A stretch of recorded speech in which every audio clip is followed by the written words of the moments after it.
Syntax is the grammar of programming.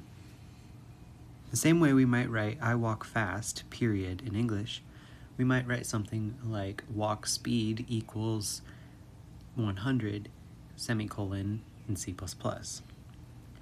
In these two sentences, or sentence and line, the period and the semicolon are doing basically the same thing. And in just the same way that different human languages have different syntax or grammar, different computer languages or programming languages have different syntax and grammar. For example, in Spanish, when you use 2 question marks to ask a question versus in English when you use only 1. For example, in Python, you don't need to specify the type that your variable is when you're defining a variable, and you don't need to add a semicolon at the end or anything. You just name it and give it a value.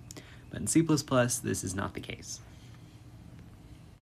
Now, the thing about human languages is that even without proper syntax, we could still understand what these two things are saying.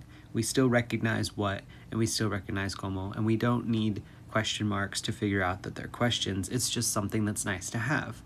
But for programming languages, if we were to just go in there and write something like, "My variable is 5!"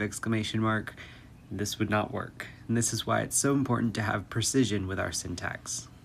I'm going to show you some good resources for syntax, and those are, the first one is w3schools.com, and they go through and explain the syntax of all kinds of different things. This one's just a page on function syntax, but they've got everything you could need.